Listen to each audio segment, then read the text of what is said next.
ပါဗျ PTV ကနေကြိုဆိုလိုက်ပါတယ်ကမ္ဘာဖလားပြိုင်ပွဲဒုတိယမြောက်နေ့တော့ရောက်ရှိလာပါပြီဒီနေ့မှာတော့ကျွန်တော်ကတူရကီနဲ့အော်စတြေးလျစကော့တလန်နဲ့ဟေတီဘရာဇီးနဲ့မော်ရိုကိုဆွစ်ဇာလန်နဲ့ကာတာတို့ပွဲတွေကိုပြောပြသွားမှာဖြစ်ပါတယ်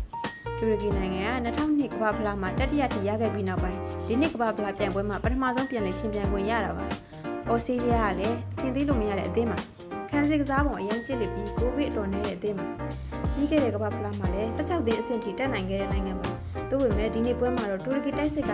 အာဒါဂူလာရင်းသားတို့ရဲ့တိုက်အားရုံအားတွေကနေကိုရသွားနိုင်ခြေရှိပါတယ်။ဘော်ဒီချေးကအကုန်90စားပဲပေးထားတယ်ဆိုတော့တည်ရည်တစ်ပေါက်တော့ရှိတာမို့ဘော်ဒီကစားခြင်းနဲ့ညီကိုတွေတတိတော့ထားစီခြင်းပါတယ်။ကျွန်တော်ကတော့380စား9ပေါင်းချင်းမှာ9ရောက်ကိုပဲကြိုက်ပါတယ်။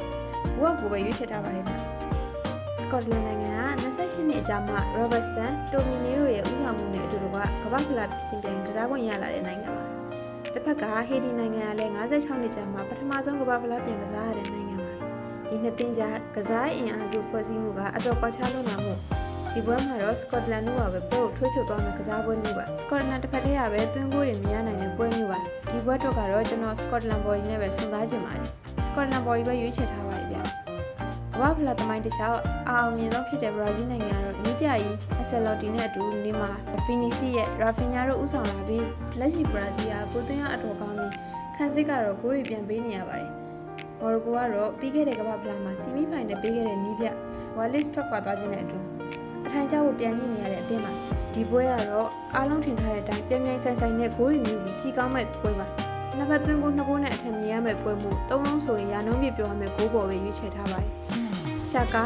အကန်ဂျီတို့ဦးဆောင်လာတဲ့ဆွစ်ဇာလန်နိုင်ငံကဥရောပဆုံးခြေစစ်ပွဲမှာရှုံးပွဲမရှိပဲခြေစစ်ပွဲအောင်လာတဲ့အသင်းပြီး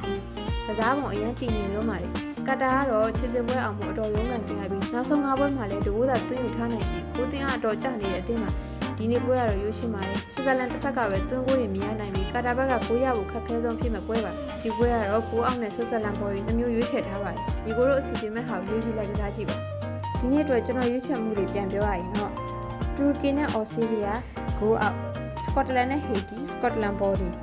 ဘရာဇီးနဲ့မော်ရိုကို9ဘော်ဆွစ်ဇာလန်နဲ့ကာတာ